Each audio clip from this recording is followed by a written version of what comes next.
Okay guys, तो इस video तक आप पहुँचे हैं, इसका मतलब आपने पिछली वीडियो भी देख ही ली होगी। तो जैसा कि हमने पिछली वीडियो में बात की, हमने स्टार्ट किया था हमारा 11th क्लास का सबसे पहला वीडियो, जो कि आपकी एनसीईआरटी टेक्स्ट बुक में नहीं मिलेगा आपको। जेईई नीट के बच्चों को पढ़ाया जाता है ताकि वो कैलकुलेशंस को आसानी से कर पाए, और जो एक्स्ट्रा कैलकुलेशन आती है जो हमने 10th तक नहीं पढ़ी, वो इस चैप्टर में हम देखेंगे। तो इसी में हमने लेक्चर 1 में देखा मैथमेटिकल टूल्स, मतलब जो हमने साइन थीटा कॉस थीटा ये सब देखा। फिर उसके बाद हमने फिजिकल क्वांटिटी देखा, फिर उसके बाद स्केलर और वेक्टर क्वांटिटीज़ देखी। तो वीडियो स्टार्ट करने से पहले एक क्विक रिकैप करते हैं पिछली वीडियो का। सबसे पहले हमने मैथमेटिकल टूल्स पढ़ा। अब ये रिकैप के साथ साथ मैं कुछ एडिशनल चीज़ें भी इसमें इंक्लूड कर दूंगा जो मैं पिछली वीडियो में बताना या बोलना भूल गया हो। तो सबसे पहला है मैथमेटिकल टूल्स। मैथमेटिकल टूल्स में हमने मैंने बताया था कि ट्रिग्नोमेट्री का मेजर रूल होगा। तो उसमें मैंने बताया था कि 0 डिग्री 60 डिग्री, मतलब इन सब अलग अलग हमें 90 डिग्री तक के अलग अलग एंगल्स पे हमें निकालना हमने सीखा था ट्रिग्नोमेट्रिक रेशियोज़ की वैल्यू। बट हमें इस बार क्या करना है, हमें 90 से ऊपर, मतलब 120, 360, 1120, 345, इन अलग अलग एंगल्स पे भी ट्रिग्नोमेट्रिक रेशियोज़ की वैल्यू निकालनी सीखनी थी। अब ये कैसे होता है, तो मैंने कोई 2 रूल लिखवाए थे कि 90 प्लस या माइनस करके कोई भी थीटा एंगल ये होता है। 90 में अगर कोई भी एंगल प्लस माइनस होता है तो इसे मैं कैसे लिख सकता हूँ, इसे मैं लिख सकता हूँ इसके इक्विवेलेंट के टर्म में, मतलब साइन थीटा कॉस में कन्वर्ट हो जाएगा, कॉस थीटा साइन में, टैन कॉट में और कॉट टैन में, ऐसे ही सेक कोसेक में और कोसेक सेक में। ये इनके इक्विवेलेंट फ्रैक्शन हम कह सकते हैं जो कन्वर्ट हो जाते हैं जब 90 डिग्री प्लस या माइनस करके कोई भी थीटा हम एंगल लिखे किसी भी एंगल को। अगर 180 प्लस या माइनस करके कोई थीटा हम एंगल लिखे तो इसमें इक्विवेलेंट में कन्वर्ट नहीं होता है, पर इसमें इक्विवेलेंट में कन्वर्ट होता है। मैंने 2 ही लिखवाए थे, बट असल में ये 4 या फिर एक जनरलाइज में पहले बताता हूँ। तो इसका क्या था, सबसे पहला था कि 90 प्लस या माइनस होके कोई भी थीटा एंगल हो तो ये अपने इक्विवेलेंट में कन्वर्ट हो जाता है। दूसरा 180 प्लस या माइनस में कोई थीटा हो तो ये इक्विवेलेंट में कन्वर्ट नहीं होता है। इसी की तरह अगर तीसरा मैं लिखूं 270 प्लस या माइनस करके थीटा में ये कन्वर्ट हो तो ये इक्विवेलेंट में कन्वर्ट हो जाता है। ये भी हो जाता है, ये भी हो जाता है, ये वाला नहीं होता। ऐसे ही चौथा 0 डिग्री प्लस या माइनस करके कोई थीटा हो तो ये इक्विवेलेंट में कन्वर्ट नहीं होता है।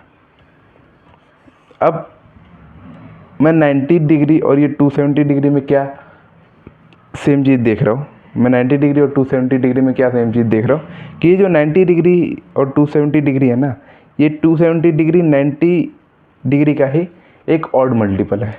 मतलब मैं एक जनरलाइज फॉर्म में अगर इसे लिखना चाहूँ तो मैं लिख सकता हूँ कि 90 डिग्री के ऑड मल्टीपल प्लस या माइनस करके अगर मैं थीटा ऐसे करके किसी एंगल को बना दूँ, जनरलाइज फॉर्म मैंने लिख दी, तो ये इक्विवेलेंट में कन्वर्ट होगा। दिख नहीं रहा होगा। अगर ये 2n-1 इंटू 90 प्लस या माइनस थीटा में करूँ तो ये इक्विवेलेंट में कन्वर्ट होगा। बट अगर मैं 90 का कोई इवन मल्टीपल रखूँ, 90 का इवन मल्टीपल रखूँ और इसको प्लस माइनस थीटा के फॉर्म में लिखूँ तो ये इक्विवेलेंट में कन्वर्ट नहीं होता है। बस इतना सट है, तो इसे मैं अब ढंग से लिख देता हूँ एक बार। जनरलाइज करने के बाद ये 2 में टूट जाता है क्या, कि अगर 90 डिग्री का ये कोई ऑड मल्टीपल लिखा होगा, ये जनरली 2 में टूट जाता है। जैसे 90 डिग्री का अगर कोई भी ऑड मल्टीपल लिखा है, ये 2n-1, इसका मतलब ऑड, n की जगह पे मैं 1 डालूंगा तो 2-1 1 दे देगा, तो मतलब ऑड मल्टीपल है। तो अगर मैं अलग अलग ऑड मल्टीपल 90 के रखूँगा और उसको प्लस माइनस करके कोई भी एंगल थीटा बनाऊँगा तो ये अपने इक्विवेलेंट में कन्वर्ट होगा। और यही अगर मैं इवन मल्टीपल कर रखूँगा 90 का और उसके साथ मैं प्लस माइनस करके थीटा कोई एंगल बनाऊँगा तो ये इक्विवेलेंट में कन्वर्ट नहीं होगा। तो यही बेसिक था हमारा, ये फर्स्ट मेरा मैथमेटिकल टूल्स में था। तो पहला ये मैथमेटिकल टूल हमें पढ़ने के बाद दूसरा हमने पढ़ा था क्या, रेडियन को डिग्री में कन्वर्ट करना और डिग्री को रेडियन में कन्वर्ट करना। अब रेडियन और डिग्री ये दोनों ही एंगल की अलग अलग यूनिट्स है, पर रेडियन हमारी ऐसा यूनिट मानी जाती है एंगल्स की। तो रेडियन और डिग्री में कन्वर्ट करने के लिए हमें बस थोड़ी सी चीज़ याद रखनी है। क्या, हमें रेडियन को डिग्री में कन्वर्ट करने के लिए बस इतना याद रखना है कि पाई 180 डिग्री के बराबर होता है। इसी के बाद फिर हम यूनिटरी मेथड का अप्लाई करके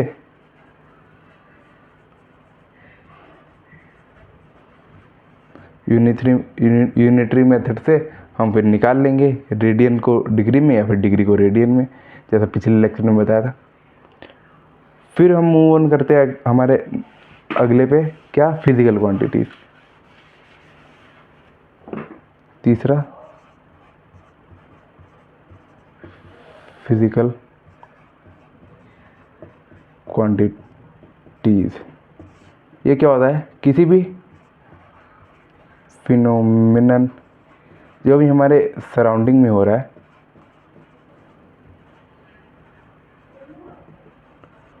उन सबको नापने के लिए अलग अलग चीज़ें बनाई गई, जैसे फोर्स, फील्ड, अलग अलग चीज़ें। तो उन्हीं सब चीज़ों को कैलकुलेट करने के लिए अलग अलग क्वांटिटीज़ है, उन्हीं को हम फिजिकल क्वांटिटीज़ कहते हैं। जैसे एग्जांपल भी दिया था, फोर्स, वॉल्यूम, फिजिकली अपीयरेंस और उसके प्रॉपर्टीज़ को के ऊपर बेस्ड ये फिजिकल क्वांटिटीज़ होती है, उनके अपने ओन प्रॉपर्टीज़ को बताती है। तो फोर्स, वॉल्यूम, ये सब जो अलग अलग क्वांटिटीज़ है, फिर हमने पढ़ा था कि अब अलग अलग क्वांटिटीज़ है तो उनको मेज़र करने के लिए क्या क्या चाहिए हमें, सिर्फ हमें उनका मैग्नीट्यूड चाहिए या फिर इसके अलावा और भी चाहिए कुछ। तो मैग्नीट्यूड ही नहीं, हमें एक और चीज़ चाहिए, क्या, डायरेक्शन। जैसे मान लो मैं किसी चीज़ के ऊपर फोर्स लगा रहा हूँ तो वो मैं कितना फोर्स लगा रहा हूँ ये तो मुझे बताना ही पड़ेगा, पर मैं किस तरफ फोर्स लगा रहा हूँ ताकि मेरे को रिक्वायर्ड वर्क है वो मिल सके। तो इसलिए मैग्नीट्यूड के साथ साथ हमें डायरेक्शन भी देना पड़ेगा। पर कुछ क्वांटिटीज़ ऐसी भी जिनके लिए हमें सिर्फ मैग्नीट्यूड की आवश्यकता है, डायरेक्शन नहीं चाहिए। तो फिर हम गए थे किस में, स्केलर एंड वेक्टर्स। फिर इसको डिफाइन किया था कि स्केलर क्वांटिटीज़ क्या होती है जिसमें सिर्फ मैग्नीट्यूड हो, बट वेक्टर क्वांटिटीज़ क्या होती है जिसमें मैग्नीट्यूड और डायरेक्शन दोनों हो। मतलब डिस्टेंस, मैं अगर सीधे किसी पाथ पे चल रहा हूँ तो ये हमारा हो जाएगा स्केलर।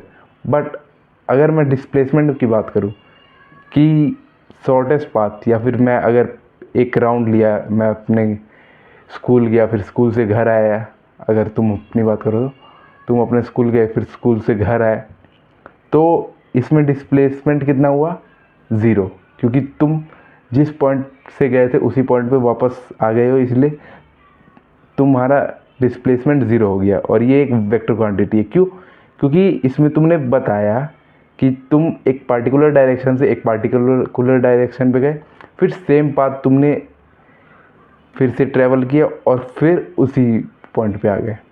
तो इसीलिए ये एक वेक्टर क्वांटिटी है। और तुम्हें इस पूरे सिनेरियो को समझने के लिए दोनों चीज़ लगी, क्या, मैग्नीट्यूड भी और डायरेक्शन भी, ताकि तुम किसी सामने वाले को समझा पाओ कि आखिर हुआ क्या।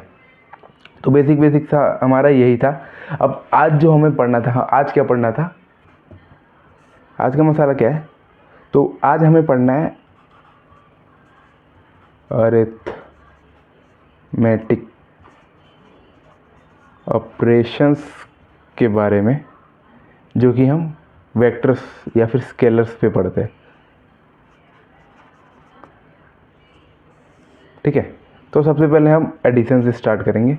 Addition of vector and scalars, addition of vectors और एडिशन ऑफ स्केलर्स। ठीक है, तो एडिशन ऑफ स्केलर्स अगर मैं बताऊं,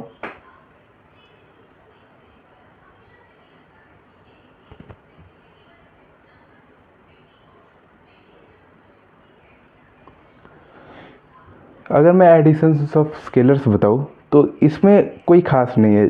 जैसे हम 5 + 3 8 लिखते हैं, तो ऐसे ही होता है एडिशन ऑफ स्केलर्स। मतलब स्केलर्स का मतलब क्या है, सिर्फ मैग्नीट्यूड है। तो मैग्नीट्यूड जो नॉर्मल हमारा ये कैसे चलता है, नॉर्मल लिख दिया मैंने, नॉर्मल अरिथमेटिक की तरह चलता है। ये नॉर्मल है, जैसे हम प्लस माइनस करते हैं वही चीज़ है। बट जो हमें 11th में पढ़ना है ढंग से, ये क्या है, वेक्टर का एडिशन, मल्टीप्लिकेशन, डिवीज़न। तो स्केलर के साथ जो भी हम पढ़ेंगे, प्लस माइनस, डिवाइड, मल्टीप्लाई, तो ये सब नॉर्मल अर्थमेटिक की तरह ही चलेगा, क्योंकि इसमें सिर्फ मैग्नीट्यूड होता है, कोई डायरेक्शन नहीं होता, कोई चेंज नहीं होता। तो जैसे हम नंबर्स को पढ़ते हैं, नंबर्स को मल्टीप्लाई करते हैं, डिवाइड करते हैं, वैसे ही ये सब चलता है, कोई दिक्कत नहीं। बट दिक्कत कहाँ आती है, वेक्टर्स में। तो वेक्टर्स को देखते हैं। वेक्टर्स में अब एडिशन के लिए ना, जो मैंने डेफिनेशन भी बताई थी कि वेक्टर लॉ ऑफ एडिशन को जो फॉलो करता है उसी को वेक्टर कहते हैं। वेक्टर क्वांटिटीज़ क्या होती है, जो वेक्टर लॉ ऑफ एडिशन को फॉलो करती है। आखिर ये है क्या वेक्टर लॉ ऑफ एडिशन? तो वेक्टर लॉ ऑफ एडिशन क्या कहता है कि 3 + 4 जब मैं करूँगा तो ये 7 नहीं होगा, ये क्या होगा, ये होगा 5। अब कैसे? तो इसमें ना पाइथागोरस लगता है। जैसे पाइथागोरस में क्या होता है, a² + b² = s², p, b और h। तो 3 का स्क्वायर + 4 का स्क्वायर = 5 का स्क्वायर होता है। तो एडिशन ऑफ वेक्टर में पाइथागोरस ही लगता है। में पाइथागोरस कहाँ से आया, इसको बताने के लिए जो साइंटिस्ट है उन्होंने 2 लॉज को डिस्कवर किया।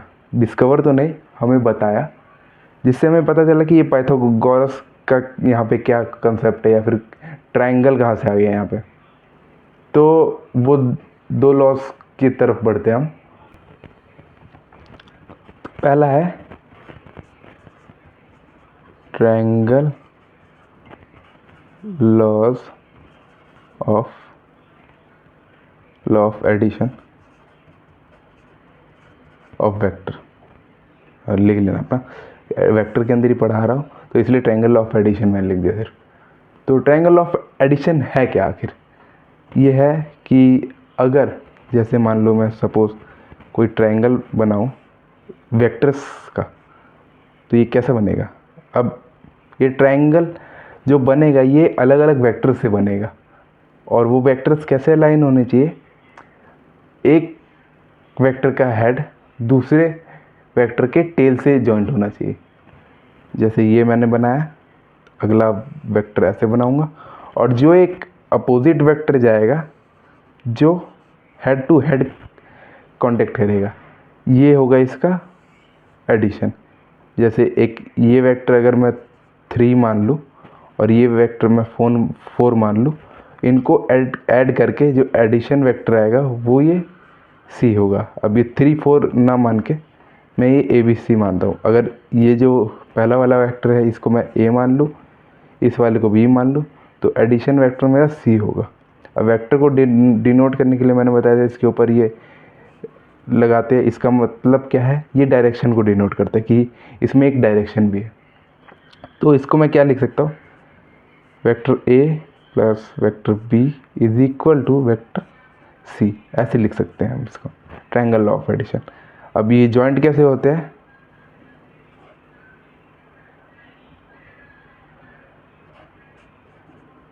टेल टू हेड, मतलब एक वेक्टर की टेल दूसरे वेक्टर की हेड से जॉइंट होती है और ऐसे ये जॉइंट होते होते बनाता है ट्रायंगल एक।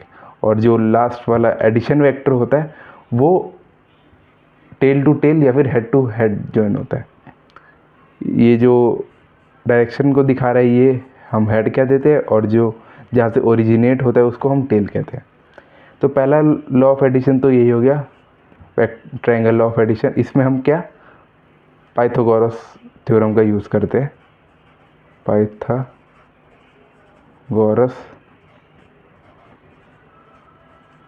थ्योरम का यूज़ करते हैं। जैसे अगर कोई ट्रायंगल है, मतलब जिन कुछ वेक्टर्स है जिनका मुझे एडिशन करना है 6 8 और इसको ऐड करके मेरे को बताना है, तो ये क्या होगा 10 होगा इसका एडिशन, ना कि 14। ठीक है, तो पहला तो ये हो गया ट्रायंगल लॉ ऑफ एडिशन। दूसरा पढ़ते हैं एडिशन ऑफ वेक्टर में पैरेललोग्राम लॉ ऑफ एडिशन। जैसे पिछली बार में हमने वेक्टर को ऐसे अलाइन किया था कि वो एक ट्रायंगुलर स्ट्रक्चर बना रहा था। अब इसमें जो वेक्टर है ऐसे अलाइन किए जाते हैं जिससे वो एक पैरेललोग्राम फॉर्म करे। जैसे वेक्टर को मैंने ऐसे रखा, दूसरे वेक्टर को, अब इसमें हेड टू टेल कनेक्शन नहीं होगा, इसमें टेल टू टेल या हेड टू हेड कनेक्शन होगा। और इसी को हम ऐसे समझ सकते हैं कि यही वाला जो वेक्टर है यही यहाँ पे ट्रेवल करके आएगा, क्योंकि ये वेक्टर अब हम जब डिफरेंट टाइप्स ऑफ वेक्टर्स पढ़ेंगे, ज़ीरो वेक्टर, नल वेक्टर, मतलब अलग अलग टाइप्स के वेक्टर पढ़ते हैं, तो जब हम डिफरेंट टाइप्स के वेक्टर पढ़ते हैं तो उसी में एक फिक्स वेक्टर आता है। तो ये फिक्स वेक्टर क्या करता है, ये अपने अलाइनमेंट को चेंज ना, अपने स्लोप को चेंज ना करते हुए एक डायरेक्शन, एक जगह से दूसरी जगह ये ट्रैवल कर सकता है। अब उस ट्रैवल करने में इसका मैग्नीट्यूड नहीं घटता, इसका कोई स्लोप चेंज नहीं होता, इसी वजह से ये आगे पीछे हो सकता है। तो ऐसे ही मैं इसको जब आगे शिफ्ट करूँगा थोड़ा सा, मतलब शिफ्ट हो सकता है, ये नॉन शिफ्टेबल नहीं होता है। तो ये शिफ्ट होने के बाद ये कुछ ऐसा दिखेगा, और ये वाला भी शिफ्ट जब होगा तो ये पैरेललोग्राम फॉर्म करेगा। अब इस पैरेललोग्राम में क्या होगा, इन दोनों वेक्टर का जो सम है ये इसका डायगोनल देगा।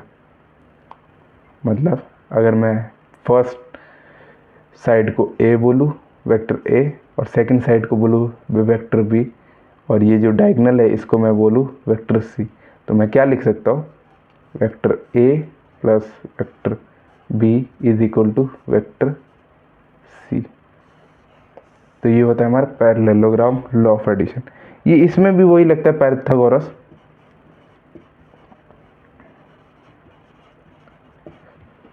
तुम्हें ये याद रखने की ज़रूरत नहीं है कि ये टेल टू टेल कनेक्ट होता है, टेल टू हेड कनेक्ट होता है। तुम्हें बस इतना याद रखना कि दो लॉज होते हैं, पैरेललोग्राम लॉ ऑफ एडिशन और ट्रायंगल लॉ ऑफ एडिशन, और यही हेल्प करते हैं किसी भी वेक्टर्स को ऐड करने के लिए, और स्केलर्स को तो वैसे ही ऐड कर लेते हैं। और ये भी हेल्प नहीं करते, हमें मेन हेल्प करता है पाइथागोरस थ्योरम जो पाइथागोरस ने दी थी, और उसी के ज़रिए हम वेक्टर्स को ऐड करते हैं, और फिर जो भी हम फिनोमेना वगैरह वो सब पढ़ते हैं। तो हमें मेन फोकस किस पे करना है, पाइथागोरस पे, बस। तो एडिशन ऑफ वेक्टर इतना ही है। मल्टीप्लिकेशन करते हैं।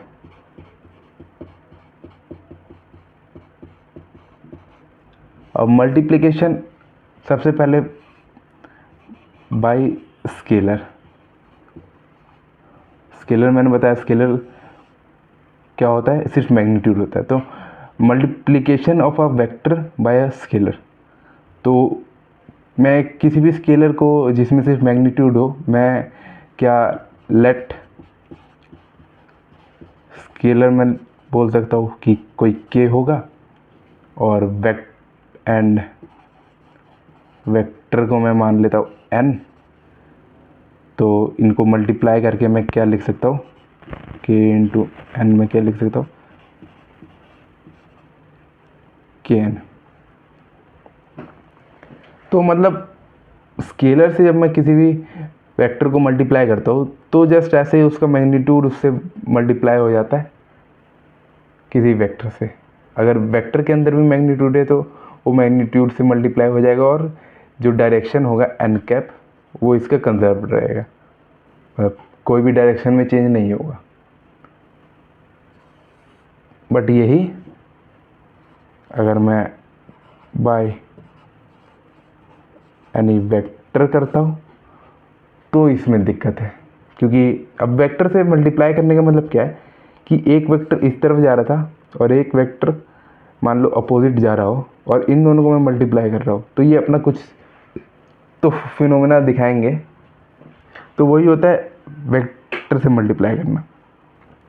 अगला फिर वेक्टर से मल्टीप्लाई हम करना सीखते हैं, तो उसमें क्या दो तरीके से हम वेक्टर को मल्टीप्लाई करते हैं, एक क्रॉस प्रोडक्ट और दूसरा डॉट प्रोडक्ट।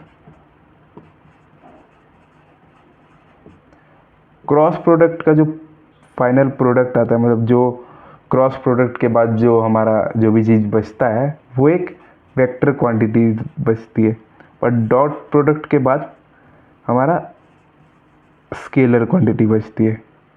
तो मल्टीप्लिकेशन बाय वेक्टर, वेक्टर का वेक्टर से मल्टीप्लिकेशन दो टाइप से करते हैं, क्रॉस प्रोडक्ट होता है, ये डॉट प्रोडक्ट होता है। अब क्रॉस प्रोडक्ट क्या देता है हमें, क्रॉस प्रोडक्ट एक परपेंडिकुलर वेक्टर देता है।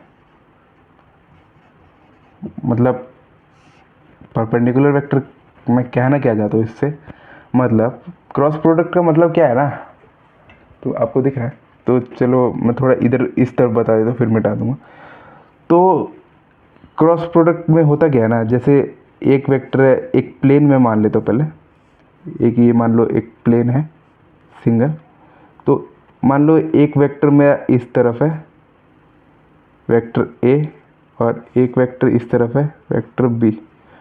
बट इन दोनों वेक्टर का जब मैं क्रॉस प्रोडक्ट करता हूँ ना, तो ये एक अनदर मेरे को वेक्टर देता है जो कि वेक्टर इस प्लेन के परपेंडिकुलर आता है, तो ये क्रॉस प्रोडक्ट से निकलता है। और डॉट प्रोडक्ट क्या देता है कि कोई एक वेक्टर ए है और एक वेक्टर बी है, और ये इसी प्लेन में किसी एक तीसरे वेक्टर को बताता है डॉट प्रोडक्ट में। बट ये क्रॉस प्रोडक्ट में क्या होता है, दो वेक्टर का मल्टीप्लाई करते हैं और ये एक तीसरे परपेंडिकुलर वेक्टर के बारे में हमें बताता है। तो परपेंडिकुलर वेक्टर ये प्लेनर वेक्टर देता है, मतलब सेम प्लेन में वेक्टर देता है। अब क्रॉस प्रोडक्ट का फॉर्मूला अगर मैं बताऊं तो ये क्या है, ए क्रॉस बी, ऐसे इसे डिनोट करते हैं, A vector cross B vector. इसको लिखते कैसे है, magnitude of A into magnitude of B into sine theta. और डॉट प्रोडक्ट का क्या लिखते हैं हम, A dot B is equal to magnitude of A magnitude of B into cos of theta. Cross product और डॉट प्रोडक्ट ये होता है। अब इसमें ना अगर साइन थीटा मेरे को निकालना है, साइन थीटा क्या है, ये एंगल ऑफ वेक्टर है, तो ये कैसे निकालते हैं, A cross B divide by magnitude, इनके मैग्नीट्यूड का मल्टीपल। और कॉस थीटा अगर मेरे को निकालना है इन डॉट प्रोडक्ट के बीच का एंगल, तो ये क्या होता है A dot B divide by इनका magnitude sine theta cos theta. ये आसानी है। अब चलो ये तो चलो फार्मूला हो गया कि मतलब ये formula but what is there use, इनका यूज़ क्या है। तो क्रॉस प्रोडक्ट और डॉट प्रोडक्ट में इतने मैंने ये 4 फार्मूले लिखवाए। तो इसमें ये साइन थीटा और कॉस थीटा ये बताता है कि ये साइन थीटा और कॉस थीटा बताता है ये जो हमारे वेक्टर्स है जिनकी को हमने मल्टीप्लाई किया, वेक्टर ए और वेक्टर बी, इनके बीच का एंगल क्या था, यही बताते हैं साइन थीटा और कॉस थीटा। ये एंगल यही वाला है। मैं सिर्फ डॉट प्रोडक्ट और क्रॉस प्रोडक्ट को तुमको इंट्रोड्यूस करवाया है, मतलब बताया है कि ये चीज़ होती है, ये नहीं बताया कि क्या होता है, ये क्यों होता है।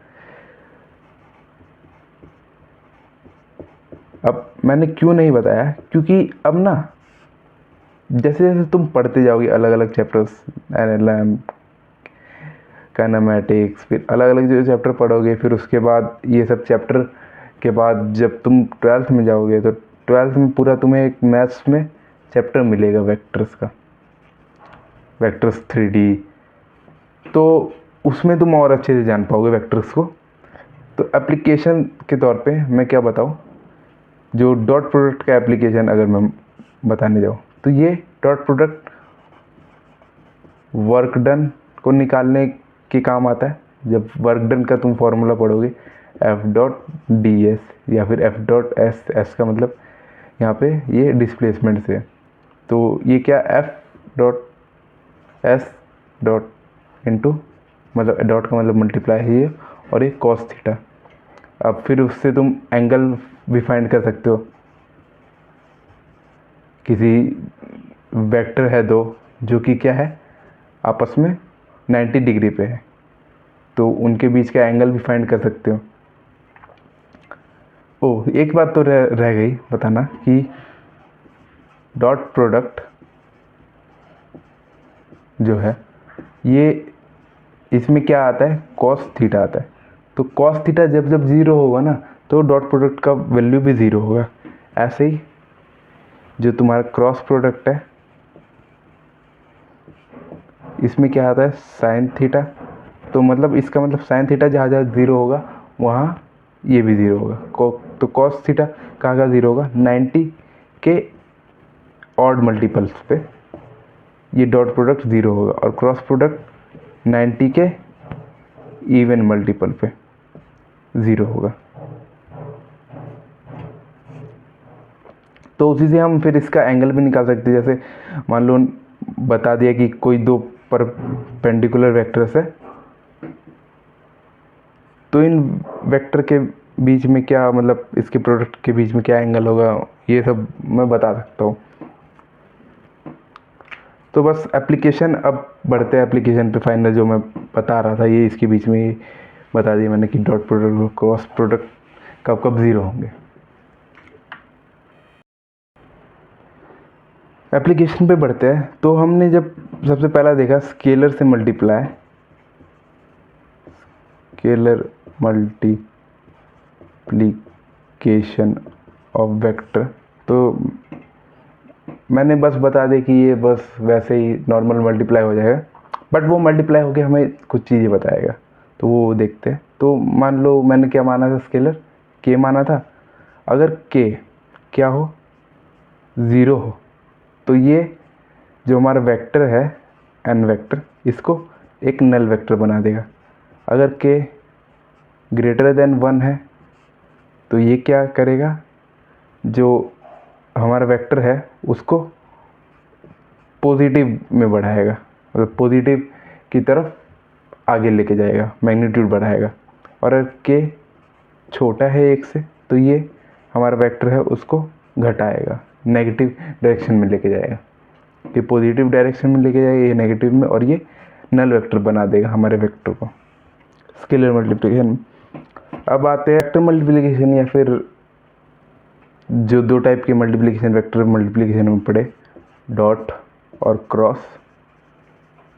तो इन दोनों में हमें क्या समझना पड़ेगा ना, ये बताया था कि ज़ीरो कह रहा हूँ, 90 डिग्री के ऑड मल्टीपल्स के ऊपर ये ज़ीरो होता है और ये 90 के इवन मल्टीपल्स पे ज़ीरो होगा इंक्लूडिंग 0 डिग्री। तो इसके एप्लीकेशन ना, अब अगर मैं अभी बोलूँ तो वो तुम्हें क्या पता समझना है, बट बता देता हूँ मैं कि क्या क्या एप्लीकेशन है। सबसे पहले बता ही देता हूँ, वर्क डन निकालने के, दूसरा प्रोजेक्शन ऑफ वेक्टर निकालने के, और तीसरा है, तीसरा छोड़ दो, डॉट प्रोडक्ट का तो ये काम है। क्रॉस प्रोडक्ट का क्या काम है, टॉर्क निकालने के, एंगुलर मोमेंटम निकालने के, मैग्नेटिक फोर्स निकालने के। तो इन सब काम में आता है। इसमें मैं लिखवा सकता हूँ क्या तुम्हारा, इसमें मैं लिखवा सकता हूँ, क्या कहते हैं उसको, छोड़ो चलो। तो इन सब काम आता है। अब मैं ये क्यों बोल रहा था कि तुम्हें क्या पता समझ आया ना है, क्योंकि अभी तुम्हें इन सब के साथ फॉर्मूला ना पता हो, वर्क डन का, टॉर्क का, एंगुलर मोमेंटम का, मैग्नेटिक फोर्स का।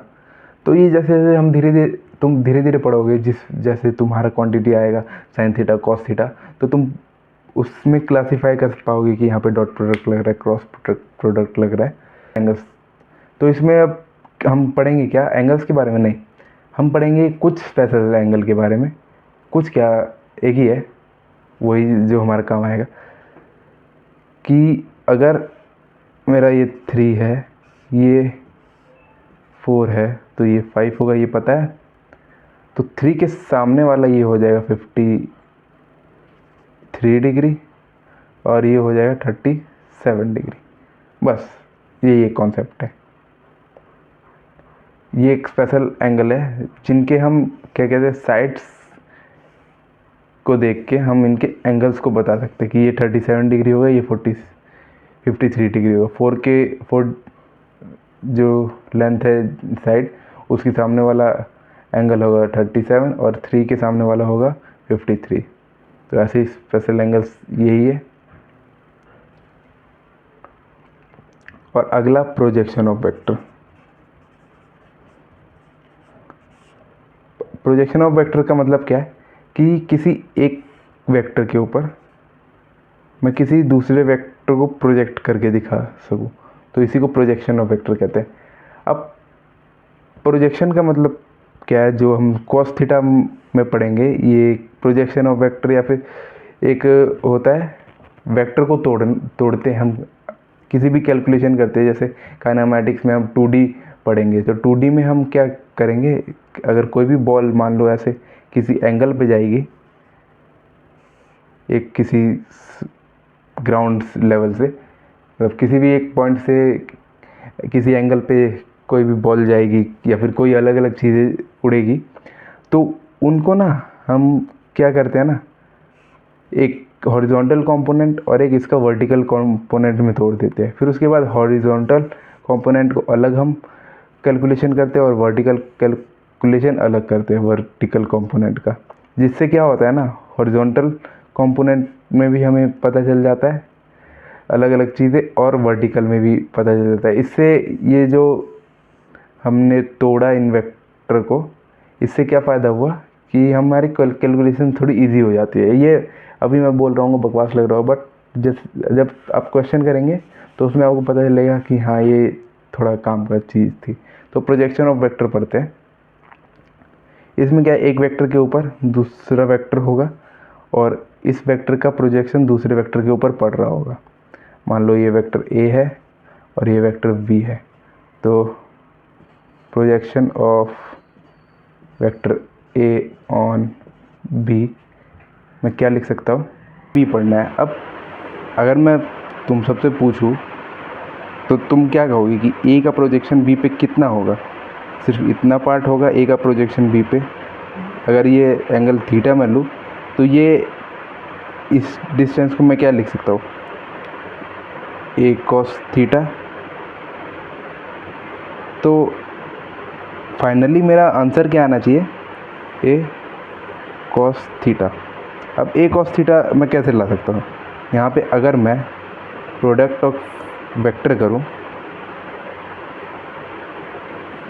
डिवाइड बाय जो हमें दूसरा वाला वेक्टर है, अब मेरे को ए का प्रोजेक्शन बी पे निकालना है, तो इसीलिए जिसके ऊपर मेरे को निकालना है प्रोजेक्शन उसके मैग्नीट्यूड से डिवाइड कर दूँ इस डॉट प्रोडक्ट को, तो ये मेरे को यही देगा। देख लेते हैं, ए डॉट बी क्या होता है, magnitude of A into magnitude of B into cos theta. अब बी के मैग्नीट्यूड से डिवाइड हो रहा है, तो बी का मैग्नीट्यूड से बी का मैग्नीट्यूड कट गया, तो हमारे पास यही बचा, ए कॉस थीटा ही बचा। तो फाइनली मैंने क्या बता दिया कि projection of A on B कैसे लिखेंगे। अगर यही मेरे को प्रोजेक्शन ऑफ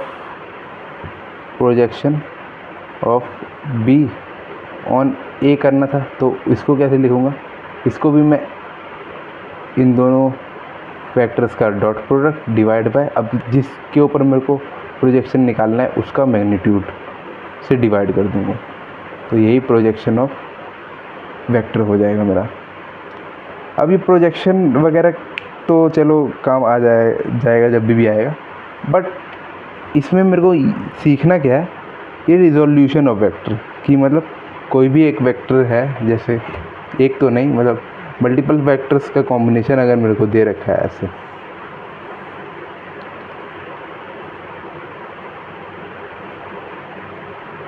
और मेरे को इन वेक्टर्स के बीच का एंगल भी दे रखा है,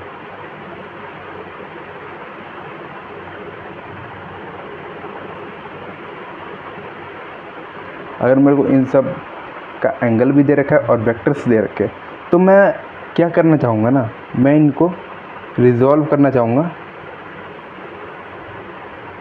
into X axis and Y axis separately, मतलब अलग अलग करना चाहूँगा कि अलग अलग जो वेक्टर्स है ये अलग अलग direction, north west north south, तो अलग अलग जो डायरेक्शन में, तो इन सब को मैं अलग अलग डायरेक्शन की जगह पे किन्हीं दो डायरेक्शन में समेटना चाहूँगा, एक एक्स एक्सिस और एक वाई एक्सिस। फिर एक्स एक्सिस में समेटने के बाद एक्स एक्सिस वाले को जो प्लस हो रहा हो प्लस, जो हो रहा हो माइनस, उसे माइनस करके ऐड वैड करके सिर्फ दो डायरेक्शन में मैं इन्हें स्प्लिट कर दूँगा।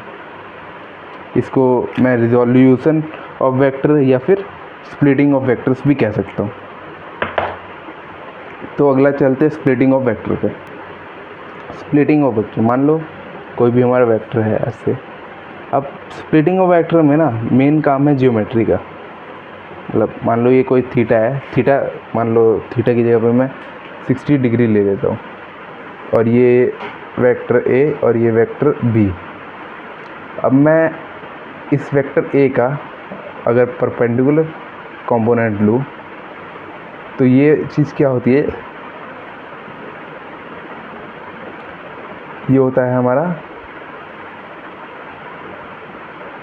परपेंडिकुलर हाइपोटेनस, और बेस नहीं पता है हमें सिर्फ हाइपोटेनस का वेक्टर पता है। तो मैं इस परपेंडिकुलर वेक्टर को क्या लिख सकता हूँ, P बाय H, अगर मैं लिखना चाहूँ P बाई H, तो इसको मैं क्या लिखूँगा, साइन थीटा। P क्या है नहीं पता, H क्या है, H मेरा एंगल A है, तो साइन थीटा। तो P को मैं क्या लिख सकता हूँ, A साइन थीटा। ऐसे ही अगर मेरे को B को लिखना है तो B बाई H लिखूँगा, ये क्या होगा कॉस थीटा। तो B को मैं क्या लिख सकता हूँ, A कॉस थीटा। तो मैंने क्या किया, परपेंडिकुलर और बेस के तौर पे इनको इस वेक्टर ए को के कंपोनेंट में तोड़ दिया। इसी को कहते हैं स्प्लिटिंग ऑफ वेक्टर। अब हर एक वेक्टर को मैं ऐसे थोड़ी करने जाऊँगा कि जो तुमने 10th क्लास में ट्रिग्नोमेट्री पढ़ी होगी, उस एप्लीकेशन ऑफ ट्रिग्नोमेट्री उसका यूज़ करके ऐसे थोड़ी तोड़ने जाऊँगा। अगर ऐसे तोड़ूँगा फिर ज़्यादा टाइम लग जाएगा। सिंपल याद रहूँगा, अगर मुझे वाई एक्सिस की तरफ कंपोनेंट निकालना है और मेरे को जो एंगल दे रखा है वो एक्स एक्सिस के रिस्पेक्ट में दे रखा है, एक्स एक्सिस के रिस्पेक्ट में मेरे को एंगल दे रखा है और मेरे को कंपोनेंट वाई एक्सिस का निकालना है, तो मैं जो वेक्टर है उसको साइन थीटा से मल्टीप्लाई करके निकाल लूँगा इसका परपेंडिकुलर कंपोनेंट, और जो हॉरिजॉन्टल कंपोनेंट है उसे कॉस थीटा से निकाल लूँगा, थीटा से निकाल लूँगा। मतलब जो जिस एंगल के रिस्पेक्ट में जिस प्लेन के रिस्पेक्ट में मेरे को एंगल दे रखा होगा उस प्लेन के साथ मैं कॉस थीटा का टर्म मल्टीप्लाई करूँगा, और अगर उससे अपोजिट का मतलब है उससे परपेंडिकुलर में मैं साइन थीटा को मल्टीप्लाई करूँगा। स्प्लिटिंग ऑफ वेक्टर, अब ये हमारा काम आएगा जब एनएलएम हम पढ़ेंगे और एक ही बार में हमें एक बॉडी पे मल्टीपल डायरेक्शन से हमारी फोर्स आ रही होगी और इस फोर्स को रिजॉल्व करना होगा हमें। जब पूछेगा कि नेट फोर्स क्या लग रहा है बॉडी पे, तो उस टाइम हमें ये काम आएगा। अब चाहूँ तो ना मैं इस चैप्टर में कई सारी चीज़ें और भी हम डिस्कस कर सकते, क्योंकि ये जो चैप्टर का नाम ही है क्या, बेसिक मैथमेटिक्स। अब आपने ही देखा, मैंने स्टार्टिंग में मैथमेटिकल टूल बताया, फिर बीच में मेरे को कुछ याद आया तो मैंने फिर से मैथमेटिकल टूल बता दिया। तो ऐसे ही ना बेसिक मैथमेटिक्स अगर हम शुरू से करने जाए कि नहीं पहले ये पूरा कर ही लेंगे फिर उसके बाद ही अगले चैप्टर में बढ़ेंगे, तो ये तुम्हारे पूरे 11th 12th ख़त्म हो जाएगी फिर भी तुम्हें समझ नहीं आएगा। और बेसिक मैथमेटिक्स ये तो चैप्टर ही है बेसिक मैथमेटिक्स। अब बेसिक का मतलब क्या होता है, हर एक इंडिविजुअल लेवल पे हम बेसिक को डिफाइन नहीं कर सकते, क्योंकि किसी के लिए क्या पता टेबल्स बेसिक हो, किसी के लिए क्या पता काउंटिंग्स बेसिक हो, किसी के लिए क्या पता जो ABCD वोकैब का जो स्टार्टिंग पॉइंट होता है वही बेसिक चीज़ हो। तो हर एक इंडिविजुअल के लिए अलग अलग बेसिक की डेफिनेशन हम बता सकते हैं, तो इसीलिए बेसिक को हम डिफाइन ही नहीं कर सकते। तो मैं चाहूँगा कि ये जो बेसिक मैथमेटिक्स का लेक्चर्स है ये मैं लेक्चर 2 पे ही एंड करूँ। और एक चीज़ बची है क्या,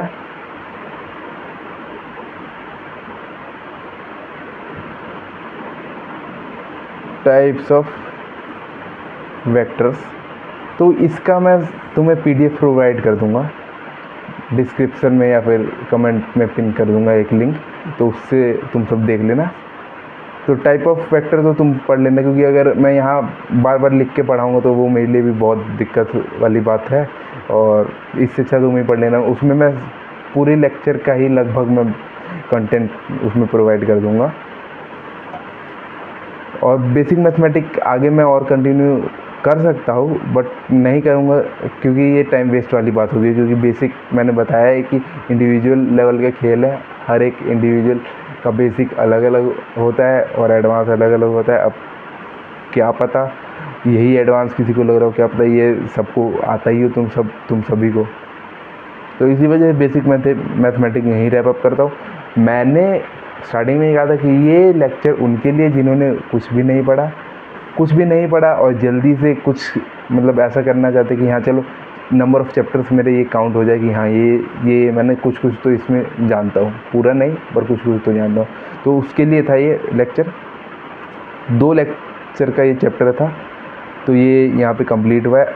अब इसके प्रैक्टिस वगैरह तो चलो इसका क्या ही करोगे। नेक्स्ट चैप्टर जो हमारा आएगा वो आएगा काइनेमैटिक्स का, तो वो भी जल्दी मैं लाने की कोशिश करूँगा। तो काइनेमैटिक्स के लिए अच्छे से प्रिपेयर करना, क्योंकि ये अच्छे से पढ़ाएंगे।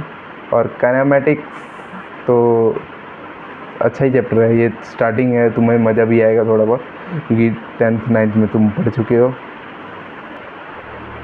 तो लेक्चर 2 यहीं रैप अप कर दो, बाय।